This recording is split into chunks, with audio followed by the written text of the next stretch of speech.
कैसे हो भाई लोग। आई होप आप सब मज़े में होंगे। और आज के इस वीडियो में हम कंपेयर करेंगे दूसरी जनरेशन के राइजन सीपीयूज़ है ना, यानी कि 2600, 2600X, 2700 और 2700X को कंपेयर करेंगे। प्लस कल के वीडियो में जो वैल्यू किंग निकल के आया है यानी कि राइजन 5 1600 उसको भी यहाँ पे ऐड करेंगे और प्राइस टू परफॉर्मेंस वाइज एक अच्छा सीपीयू ढूंढने की कोशिश करेंगे। एज वेल एज हम कंपेरिजन करेंगे कि क्या जो सब 2600 और 2600X या 2700 2700X का जो परफॉर्मेंस है वो कितना ज़्यादा है और उसके हिसाब से प्राइस कितनी ज़्यादा है। ठीक है, तो वैसे जो रिजल्ट्स है ना वो मेरे लिए भी शॉकिंग है। मुझे लगा था कि जो 2600 और 2600X है और 2700 2700X है जो दूसरी जनरेशन के राइजन सीपीयूज़ वो परफॉर्मेंस वाइज तो डेफिनेटली आप सबको पता है अच्छे हैं, लेकिन प्राइस वाइज मतलब कुछ कहानी है वो अलग हो गई है। जो ये रिज़ल्ट है ना वो अनएक्सपेक्टेड है, मतलब मुझे ऐसा नहीं लग रहा था कि ऐसा रिज़ल्ट आएगा, लेकिन फिर भी आया है। तो मैं आपको कल के वीडियो की तरह ही कुछ आंकड़े दिखाना चाहता हूँ। अगर कल का वीडियो नहीं देखा है तो जाके देख लीजिए ताकि आपको पूरी कहानी समझ में आ जाए। ठीक है, तो जैसे मैंने बोला था कल के वीडियो में कि प्राइस के लिए मैंने इस पर्टिकुलर वेबसाइट को कंसिडर किया है और जो परफॉर्मेंस है, जो आंकड़े हैं, उसके लिए गीक बेंच और सीने बेंच का स्कोर मैंने कंसिडर किया है। तो चलते हैं आंकड़ों की तरफ। सबसे पहले देख लो ये सीपीयू, उसकी प्राइस, सिंगल कोर का परफॉर्मेंस, मल्टी कोर का परफॉर्मेंस पूरे के पूरे सीपीयू का। अब परफॉर्मेंस वाइज मतलब परसेंटेज वाइज परफॉर्मेंस और प्राइस है वो परसेंटेज में। ठीक है, तो अगर हम 1600 को, जो कि कल के वीडियो का वैल्यू किंग निकल के आया है राइजन 5 1600, उसकी प्राइस और परफॉर्मेंस को 100% कंसिडर करते हैं सीने बेंच के अकॉर्डिंगली, तो दूसरे जो सीपीयूज़ हैं ना उनकी परफॉर्मेंस में देख लो मतलब कितनी बढ़ोतरी होती है। हम 1600 से 2600 की तरफ जाते हैं तो 14% का परफॉर्मेंस इंक्रीज मिलता है। 2600X में 120%, 2700 में 133 और 2700X में 155।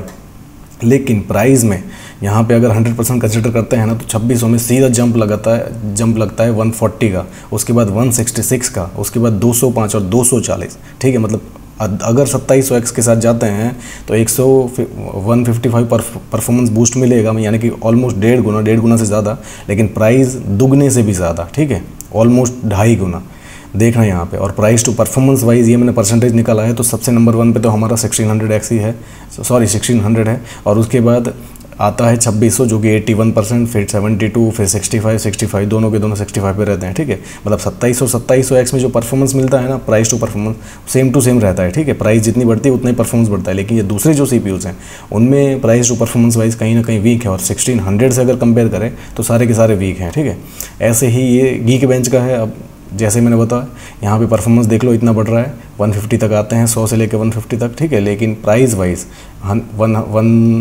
100 से लेके 240 तक आते हैं। सेम आगे वाली ही कहानी है, बस आंकड़े थोड़े बहुत ना चेंजेस होते हैं, लेकिन ओवरऑल अगर आप देखो परसेंटेज में तो वही कहानी रहती है। ठीक है, 100 से लेके 155 तक आए, यहाँ पे 100 से लेके 150 तक आए। यहाँ पे परफॉर्मेंस में मतलब प्राइस में 100 से लेके 240 तक आए, यहाँ पे भी वही कहानी है, 205 240, आंकड़े ऑलमोस्ट सेम है।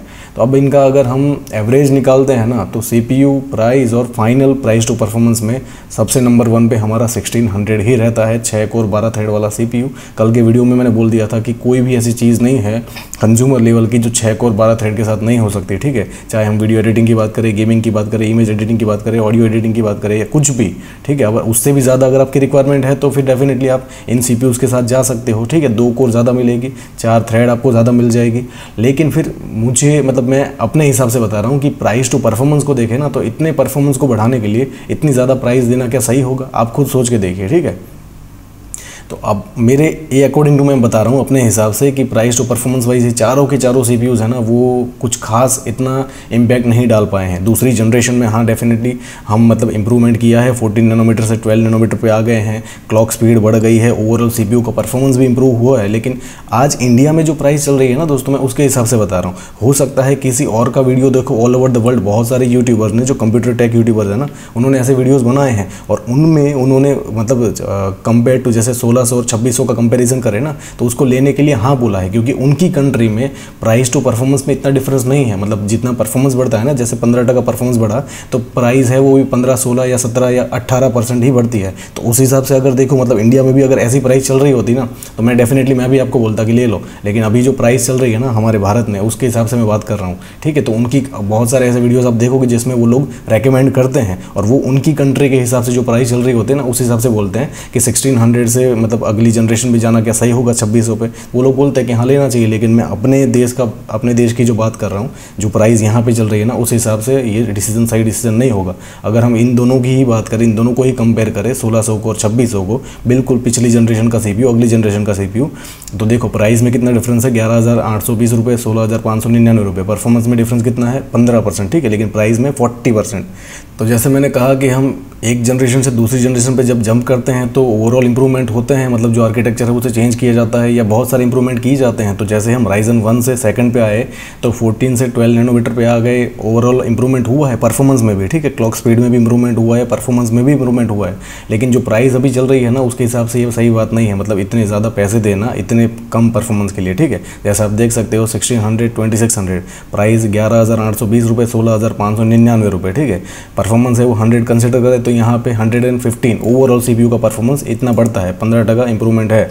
लेकिन प्राइस की जहाँ तक बात करें 140, तो 15% इंप्रूवमेंट लेने के लिए क्या 40% प्राइस ज़्यादा देना सही बात होगी?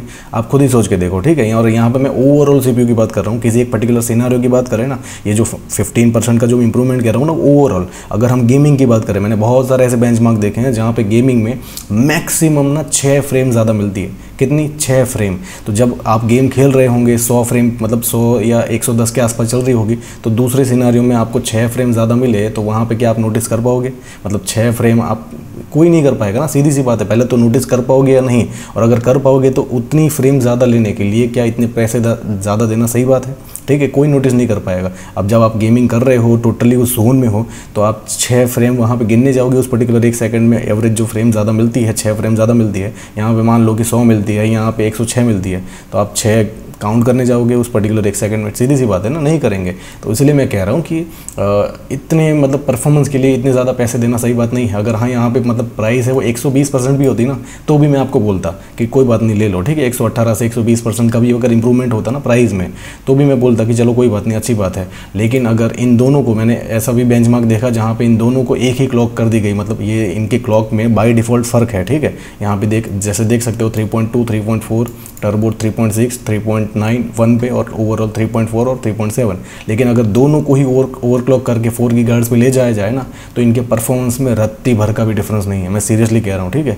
अब जो भी वो 12 नैनोमीटर, 14 नैनोमीटर, जो भी बोलो, आर्किटेक्चर पूरा ये है वो है, बहुत सारी दलीलें दे सकते हैं। लेकिन अगर मैं प्राइस टू परफॉर्मेंस की बात करूँ तो मेरे हिसाब से इतने ज़्यादा पैसे देना सही बात नहीं है, ठीक है। फिर भी अगर आपको लगता है कि 15% परफॉर्मेंस ज़्यादा लेने के लिए अगर 40% पैसे आपको ज़्यादा देने चाहिए, तो फिर आगे आपकी मर्ज़ी है। मैं तो यहाँ पे आपको मना कर रहा हूँ, ठीक है। तो अगर आपका वर्कलोड ऐसा है कि जहाँ पे आपको बहुत ज़्यादा ज़रूरत पड़ती है, मतलब ये दोनों के दोनों ना 6 कोर 12 थ्रेड वाले CPU है, अगर आपको 8 कोर में जाना है तो ऑलरेडी पिछले वीडियो में 1800X आपको बोल चुका हूँ, ठीक है। आपको 2700 में भी जाने की ज़रूरत नहीं है। अगर आपको मार्केट में 1800X कहीं नहीं मिलता है और कुछ और मतलब सिचुएशन होती है तो अलग बात है, और प्राइस जो ये अभी मैं बता रहा हूँ उसके हिसाब से अगर चेंज होती है तो भी कुछ और बात है। लेकिन अभी की जो प्राइस और जो परफॉर्मेंस है ना, उसके हिसाब से मैं बात कर रहा हूँ। सो आई होप कि आपको समझ में आ गया होगा। रिजल्ट है वो शॉकिंग है, मुझे भी, मतलब आपको भी ये उम्मीद नहीं होगी, शायद आपको लग रहा होगा कि 2600 2700 वो आगे निकल के आएंगे, मुझे भी ऐसा लग रहा था, लेकिन ऐसा हुआ नहीं है, ठीक है। सो आई होप आपको समझ में आ गया होगा। लेकिन फिर भी कोई क्वेश्चन है तो पूछिए, I will definitely answer you. Thank you so much.